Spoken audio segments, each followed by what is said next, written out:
right, good evening, everybody, and welcome to the inaugural episode of Shuman Says. We're bringing it back. We're here on the glorious campus of Fork Union Military Academy. My name is Chace, and I am accompanied by the legendary Coach John Shuman. How you doing, Coach? I'm doing great. Thank you for bringing it back. It's a great night, and I know we're going to have a lot of fun. I agree.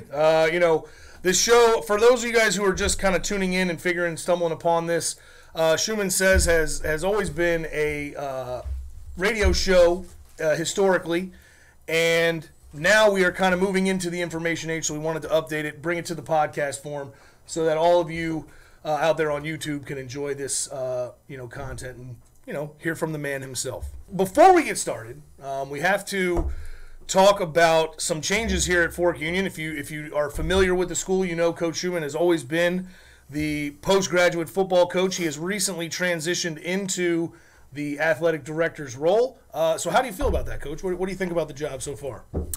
So far, I'm adjusting. I'm not adjusting well, but I'm getting better every day. We're trying to build a great culture here of getting all of our teams in the winning mode, supporting our teams, making them look good, making them play good, things of that nature. So this is my first time going through fall and winter sports. I came aboard last January 1st, so I did half of winter and all spring. But even though football almost killed me, we made it this far. Hey, we're almost at the end of the season here, and we're going to get into a little bit of the updates with the Fork Union Sports here shortly. But before we get into that, I wanted to touch on some of the things going on around the sports world.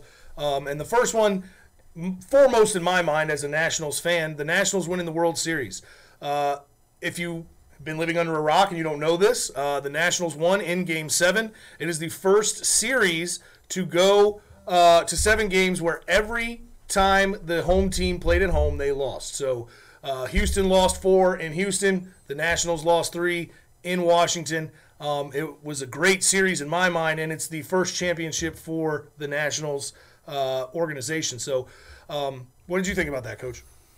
Yeah, it was definitely a crazy series, but I enjoyed it. I enjoyed the fans, teetering on every pitch, same way when you watched it. Every fastball, every breaking ball, every hit, every bunt just put you on the edge of your seats, and it was great to watch Steven Strasburg pull it out and become MVP. It was great to watch Zimmerman do a great job, and the UVA guys, Doolittle, they did a good job. So I'm a DC fan. I like the Caps. I like to follow them. I'm a Wizard guy, and I'm glad that the Nationals won and the Mystics won. So I'm in on that, even though our Redskins are a little bit down. If we can get them rolling or get Dwayne Haskins fired up, I think it would be a great season there too. Yeah, I agree. The one thing I wanted to ask you about, and since you're so knowledgeable with sports in general, where do you think this puts DC on the map of the grand scheme of professional sports? Are we a title town right now, or are we still haven't had enough success to call ourselves that? What do you think? I think that puts us right behind Philadelphia. Okay. I mean, they're close. With the Eagles winning, that was a big, when you win the Super Bowl, it's a big knockout. Yeah. I think we're probably a little bit distanced from Boston. Boston's got us pretty good with the Patriots and Red Sox and the Celtics up there. But we're getting there. If we can get Washington Redskins turned around, and they can get one in the next 5 years, then we can be talking about that. Because what? Hey, team tennis now. Team tennis in D.C. has won a few times. Yeah, so we got to give them that. Well. Yeah. And then Arena League, I'm pretty sure the D.C. Arena League won a couple. So, we follow D.C. pretty good down here, and we're glad they're winning. Speaking of obscure kind of sports, we got the XFL team coming too. Love it. With Cardale Jones as the quarterback. Yes, so sir. Cardale gotta Jones, love that. XFL. 20 years ago I watched XFL in the spring and loved it. Loved the way they handle the possessions instead of kicking off, fight for it. So it's going to be interesting to see what happens there as we begin the new XFL season. And it's always great to watch our former players out there in the pros and see how, they can be capable and lead DC to an XFL championship. So, yeah. Yeah, I think he's primed to. I mean, that league I think is set up very well for him to succeed. And if you're unfamiliar, Cardale Jones was here as a postgraduate, and like Coach said, we love to see our former players out there thriving. So, in other news, some other Fork Union related news, we have the news of Kevin Plank, the CEO of Under Armour, stepping down as CEO. Good choice or bad choice, Coach? I think it's a good choice for Kevin. Kevin steered the company now for 22, 23 years. Mm-hmm. It's a good point in his life to go ahead and get some other people in there, see if we can get that stock back up, get the sales back up, get the earnings back up. I think he needs to take a break, mm-hmm. let somebody else get it done, and work on his other avenues. He's into racing, he's into distilleries, he's into hotel management and stuff. So it'd be good to step back, take a breath, and maybe even getting back down here and do some things down here. Being a distinguished alumni for our school, he's up on the wall up here in the mess hall, and I think it's a good idea, and it's good for he and his family. Yeah, I agree. The stock price did take quite a hit after the news, which is to be expected. I mean, anytime a CEO steps down, that's going to throw some turmoil into the stock market, but it's already starting to dip back up. So we can hope that whoever they appoint to take over will, bring that thing back on. But yeah, like you said, I'm happy for Kevin. I think that this is a good opportunity for him to explore other things. And hopefully, Under Armour being a sponsor of Fork Union, hopefully they continue to have success, and the relationship between us is unmarred, I will say. Right. 2 football seasons ago, their corporation hosted us after our East Coast prep game. Mm-hmm. We toured the facilities, met many people in their management. So they're in pretty good shape. We went up to the summit. They had a football summit for their undeniable teams, and we're one of the undeniable teams. We were up there for 2.5 days in Baltimore. They got the Big E leading the undeniable team. Big E's the one that came up, did the phrase "protect this house" in the commercials and stuff. So we're still, we're thriving. We got a connection there, and we're going to try to use it the best we can. Awesome. All right, so as we said, we do want to spend some time touching on the news around Fork Union, and there's some great news going on with the sports teams. First of all, we have to mention that the prep football team this year has made the playoff for the first time in 7 years. And right now we'd like to bring in the head coach of the prep football team, Mark Shuman. Pretty successful season, I'd say, yeah? Yes, sir. Yeah. What, in your mind, is the main difference between last year and this year, or the years previous? I would just say, the togetherness of our team. I feel like we've come a long way in that aspect of it. Our guys are kind of in it together. We always break on family like we always have, but I feel like this year, they're really balled in. We got a common goal, to win the prep league or go to state playoffs. We've gotten to state playoffs, and we're moving in the right direction. Yeah, I agree. Obviously this is my first year back. For those who don't know, I also coach for the prep team. And, I've noticed being here, the closeness of the team is definitely, I think, something that you don't find a lot of places. And I think that part of that is being in the military environment, but also part of that is the culture that you've kind of tried to create here, where it's these are your brothers, these are your guys you're fighting with, and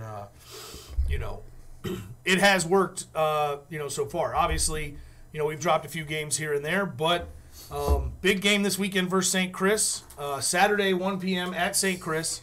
So if you're in the area, please come out and support us. But what do you think for this game upcoming? St. Chris is going to be a good team, man. We faced them, I think it was the 6th game of the season, or 5th game. And, they're physical. They're well coached. They're always going to come out ready to play, run their stuff. And, they're a smart team. But, if we come out the same way, be disciplined offense, defense, I think we can do a good job, kind of sneak up on them, give them. hey, we win it, we're in. So that's what we've been telling our guys every day at practice. Hey, it's just one game. Take it one play at a time. If you mess up, that's the beauty about football. You got another play to correct yourself and compete every down. And that's what we're going to do. And, we're going to go out there, give it our best, try to beat these guys, sneak into the state championship. Yeah, I agree. I think I think that this matchup is going to be a good one for us. We've got a lot of pieces in place that are kind of clicking at the right time. Obviously, we've had a few key injuries that you hate to see, but like you said, I think the opportunity is there, and that's all we ask for. Obviously, at Fork Union, you just want the opportunity to play. If you're not playing, you can't continue. So it is good to see. What has the transition been like for you in terms of as a first-year head coach? So it was about, I think, January 15th, right after my father got appointed AD. Luckily, I was, interviewed with everybody, got selected as the head coach. We started, to kind of change the culture a little bit. We kind of went the college route and did a little mat drills, 5:30 a.m. workouts. Started with that in February to, 4 weeks before spring break. So we hit those, 2 mornings a week. I think it was Tuesdays and Fridays. Got out there early, competed as a team. Myself and Coach Chef Appel, he did a really good job with us, counting loaves, stuff like that, making sure guys are finishing drills, going full speed and stuff like that. That kind of set the tone. Thought it brought a little bit more excitement back heading into, our little spring ball sessions. And then, my first preseason, I was, your first one, you always kind of got to feel it out a little bit, but after about the second day, we kind of hit the ground rolling and, led into a good season. And so far, obviously, we're not done yet, and we're trying to do big things. So I think, first season can always go better. It's football, imperfect game, but we're competing. We competed every week up to this point, and it got us in the playoffs. So we're heading in the right direction. Yeah, I couldn't say it any better myself. So, yeah, again, if you're going to be in the area, it is at St. Chris in Richmond, 1 p.m. on Saturday. So please come out, show some support, and hopefully we'll be playing next week as well. So tune in again next week, and we'll let you know. Yeah, that's right. That's right. So, Coach, what were your thoughts on the season, seeing Mark out there being the head coach? Most definitely. It was a great experience for me. Going through the hiring process last year, I thought we just needed to get younger on both teams, on our prep team as well as our postgraduate team. That's why I stepped aside as a PG. We got young, energized, enthusiastic coaches now. The kids are responding to it. They're climbing mountains by using the brotherhood of each other. They're all leaning on each other's shoulders. When someone's down, someone picks them up. Our coaches pick everybody up. So that's what I've seen during the practices, games, on the sideline afterwards. So it's been great in that. It's been a positive experience in that way. Now, there's been a few games that I've probably lost a few lives. I mean, I sweat on every play on both PG and prep.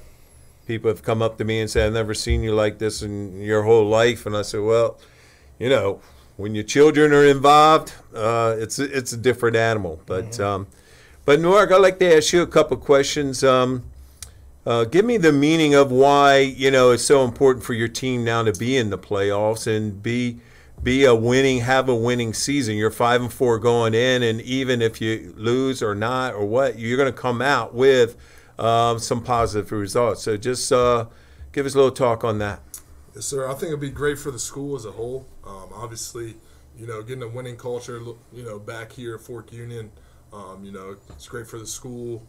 Give us some publicity. Being in the state playoffs can always help admissions as well. So working in admissions myself, our defense coordinator, Reggie Barnett, I think it gives us a little extra, pep in our step to be like, hey, we went 5-4 regular season, made it to the state playoffs. Hopefully, if we win this week, we can get into that state championship and, keep building on this thing here. And, I think it'll be great for, the vibe around the school a little bit, bring some positivity back in our football program. And, I got to credit our seniors first and foremost. I coached prep football, for my first 2 years here, and I've watched a lot of those guys grow up, you can say. So, those guys did a great job in kind of stepping up, bringing these new kids along and, having them a part of our family as well. And, those seniors did a great job this year. I was just talking to our chaplain the other day. One of my favorite memories, winning those close overtime games, having guys like Miles Brickhouse, Carter Crawford, Xavier White, Elijah Hawks, all those guys, tears running down their face, happy tears, because they've battled for 2, 3, 4 years, been on the other side of things, and then being able to win those close games, come together as a family, as a team, and getting those close W's. I mean, it means a lot. It means a lot when you see your players, crying tears of joy, just because they accomplished something. So that's a great feeling. But school wide, I think it's definitely going to help us in the long run as well. Talk to me about your offense. I mean, when we hired you, I think there's a few, maybe not knocks, but just a few queasy people saying, you got an inexperienced guy, he's never called plays, never run an offense. And now here we are, your offense is averaging about 36 points a game. You got a quarterback who's thrown for over, 22 touchdowns. You got a receiver who has a lot. You have a running back that if he's not a 1,000-yard gainer, he's going to be a 1,000-yard gainer. And that's not taken away. I think your defense is strong as well. They've had maybe some personal foul lapses once in a while, but, I mean, that's expected out of defense. But talk to us about your offensive mind and how was it going into the season creating an offense? Obviously, I have some great coaches around me. Obviously, yourself, Coach Eric.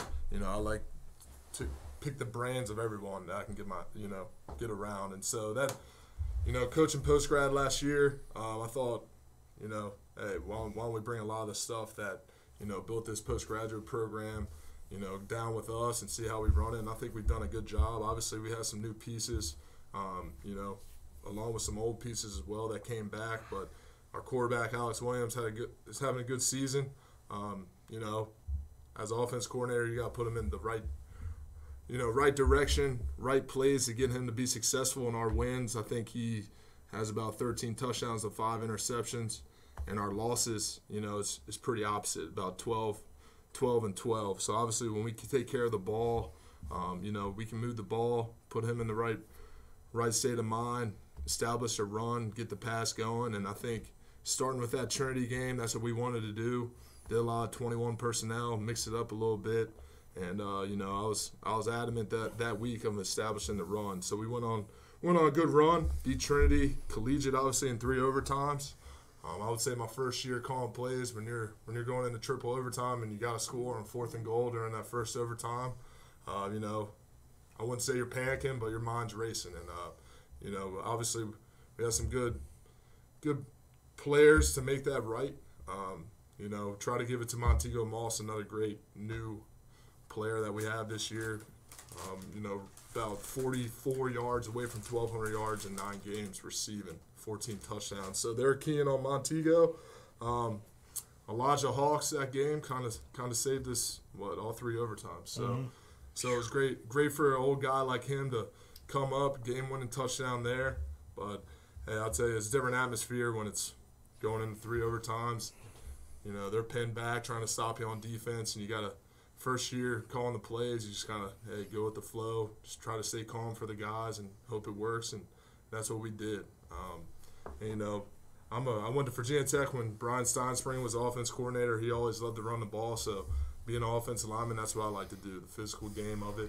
But hey, we got receivers, quarterback that can sling it, receivers that are great athletes, make good plays, and hey, we're pretty dynamic on that offensive side, and keeping Reggie Barnett as a defense coordinator, I liked his scheme. We had some new pieces come in on defense. Rockland Brown. We had the Miles Brickhouse, Eugene Satelli on both sides of the O-line, D-line, and Carter Crawford up there in the middle. Wrecking havoc like he does. So it's been a good year. Coach Barnett has kept us in a lot of games. When we were pinned back, Trinity kind of stalled second half of the offensively. Our defense came up big, forced a fumble there at the end to get that win. So, when we're both hitting on the right cylinders, offense and defense, we're a dangerous team. All right. Well, what about Rockland Brown? What's he mean to you? Because isn't he one of your first guys who have been offered to play next year somewhere in college? Yes, sir. So he got an Eastern Illinois offer. I try to send out as much film as possible on our guys, our seniors, some juniors as well. And, Eastern Illinois liked his film. They evaluated him. I think it was 2 calls. I got him on the phone. The second time he called him, they offered him on the, right there on the phone. So that was a great, going through that moment with him was awesome. Being there, giving him a big hug, watching the excitement on his face, transferring in from Northern Virginia his senior year, just seeing him get that first offer, being one of the first players to get that was a great moment for us. Great. What about, with success, you went through this when you played. What's your plan? Like you start beating people, and then, around here you start beating people, they're going to start dropping you. Do you have a plan of attack in case you lose a few opponents? Best thing about the prep league, you always have those 4 games that are always scheduled versus great competition. And, if some schools, if we get on a roll here, hopefully, and keep this thing rolling, if some schools want to drop us, you always just got to reach out, try to make some friends elsewhere to see if they want to compete with you. And, hopefully down the road we have that problem. It's always a good problem to have. But, exactly. That means you're winning, turning stuff around. But, hey, we're gonna play whoever wants to play us, and we're gonna compete with them, every game we play. So right, as you're saying, is remind yourself that running the ball and defense wins championships. Yes, sir. Keep that in mind as you get into the war on Saturday. Yes, sir. Definitely. We also have a big war Saturday afternoon here at home. Jireh Prep is coming in to face our postgraduate team. It's always a big time game. So big time players got to make big time plays. Yeah, we're all looking forward. Obviously it's going to be tough where the prep team can't be there to support, but that game versus Jireh is definitely going to be something to watch. So again, if you're in the area and you want to come check out some high quality football, I highly encourage that. With Jireh Prep coming in, that game starts at 1:30, Coach. 1:30 right here. Kickoff at Fork Union. So also, now that football season is wrapping up, we have the FUMA Prep and PG basketball teams getting ready to start their season. I think PG had a game last night and they won, moving to 3-0. What can you tell us about the PG team, Coach? Our PG team played KOA Prep last night out of Maryland. They did a fabulous job controlling the tempo, backdoor cuts, hitting shots, dominating pretty good, beat them 40-point win. They're heading out tomorrow to go to Virginia Tech to play Virginia Tech's JV. Thing about, we don't have much height, but we're long. We look like a Syracuse type team. We got long slash players. We got good long forwards, and we're going to play hard. We're going to run our offense. We're going to play defense, and we're going to stay with you for 4 quarters and wear people down. So, pretty impressive start. Matt Donohue's doing a great job. Tom Cotto is doing a great job. Getting everything organized, being his assistant, and we look forward to. We have a military circle here at home, which we're going to see some national and elite teams come in. We got our own December tournament coming up. It's going to be some great teams there, and then we're going to be on the road playing some great teams. So PG basketball started, and they look to be a fine team.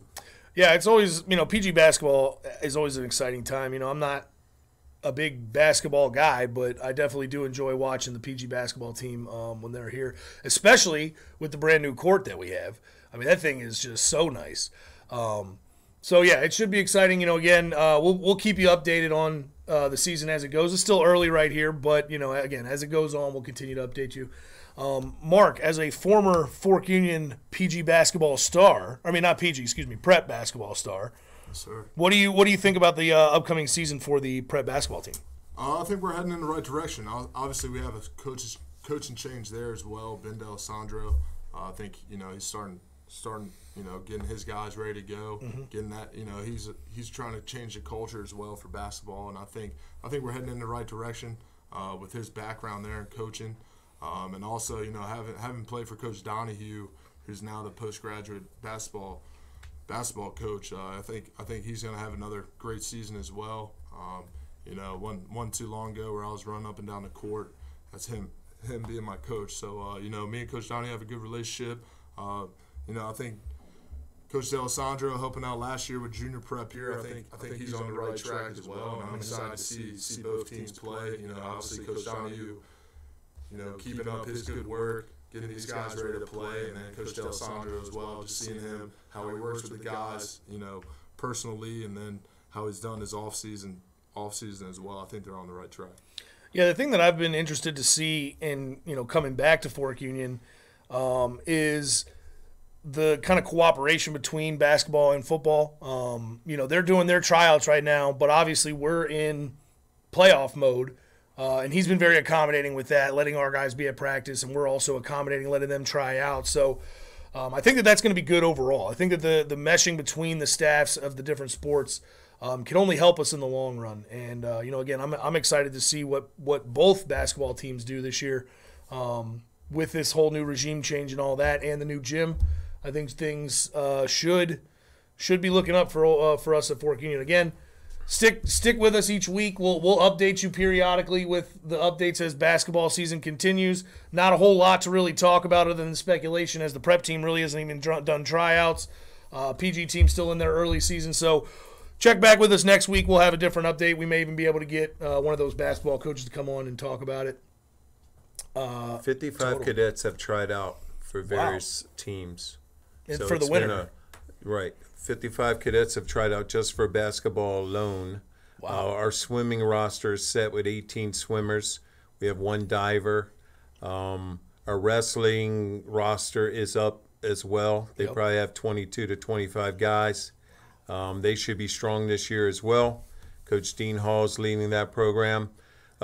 Football has set the tone. I think the core is enthusiastic. They have some momentum because of what the football teams have done, and that's carrying on into the basketball, wrestling, and swimming areas.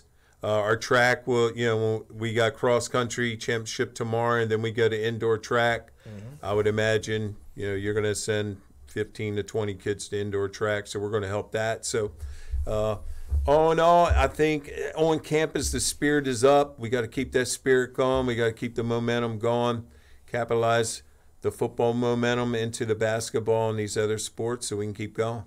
Yeah, it's a good time to be involved in Fork Union sports, and it's a good time to be a fan too. I mean, we've got everything's starting to look up. So, make sure you're coming out to the games, supporting. And if you can't make it, most of the games are shown on YouTube, so check it out there, or just check out the highlights afterwards. So. That's pretty much all the things that are going on in the Fork Union sports area now. Again, check back next week for more updates on that. We want to end the show here with a new little segment that we decided to start that's going to kind of highlight some of the history of Fork Union sports. It's something that isn't really talked about enough in the wider sports world. I mean, we here at Fork Union all know the stories. We all know the players. We all know the people who have come from here, but there isn't enough people on the outside that really know about that. So we kind of want to expand the knowledge of some of this history. And today what we're going to do is start with one of the first teams that Coach Shuman coached, the postgraduate team of 1983. What can you tell us about these guys, Coach? In 1983, I was a 2-year assistant here working under Red Pulliam, Bob Muirhead, Dave Haney, Pete Pfeffer, and Pete Brown. I was O-line and D-line coach there. Bob Muirhead was defensive back coach. Dave Haney was receivers. Pfeffer helped me with O-line and D-line. We walked out there the first day. There's Don Mikowski at quarterback, showing his great athletic ability. Here's a guy, Don could have played 3 sports in college. Could have been a great track athlete. He played on our PG basketball team that year after football. He led our team, the 82-83 team, to an undefeated season. The only blemish they had was a tie with Penn State's JV team, 22-22. We had some local guys, Jeff Farmer from Madison.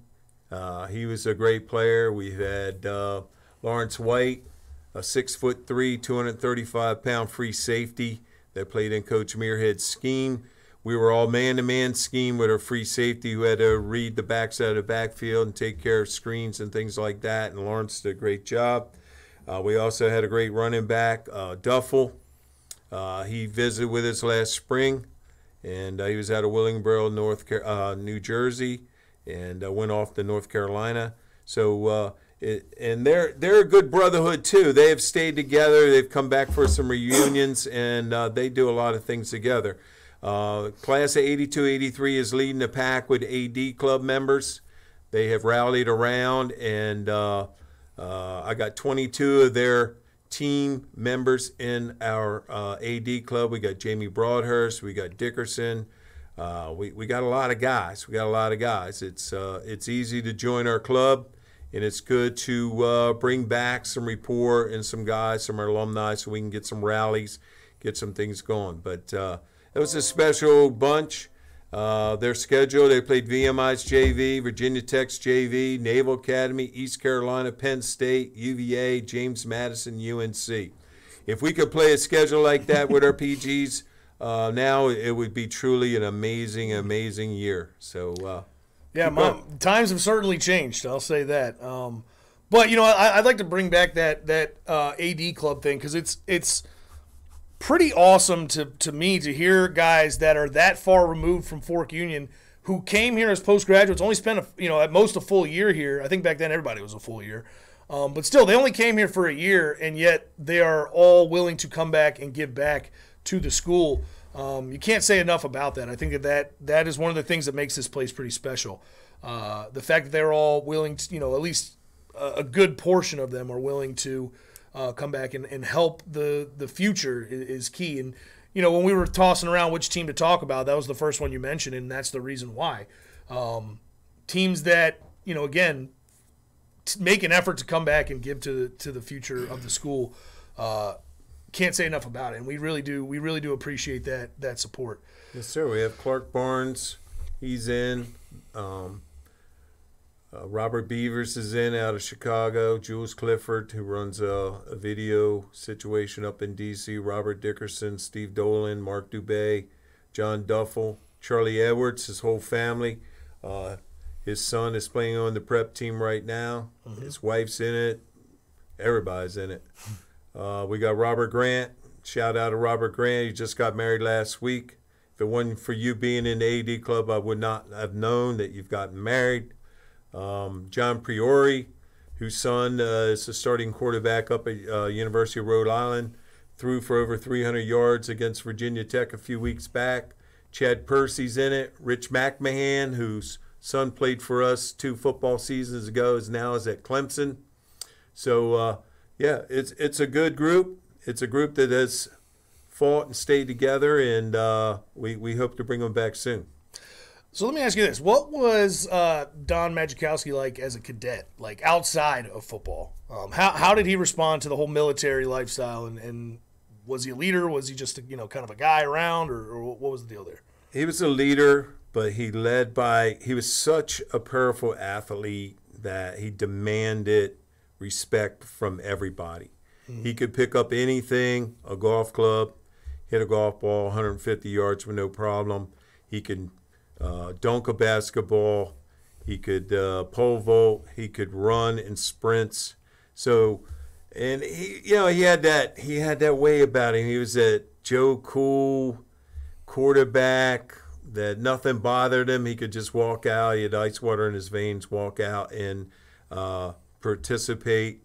And back then when you got PGs, high caliber high school players, there's those Sunday pickup games or those off games on the weekends, it allows you to strut your stuff. And he did a good job. And I'll never forget, Don, I was checking out his room the last day here, and he just looked at me with a twinkle in his eye and said, "Coach, I'll see you in the pros."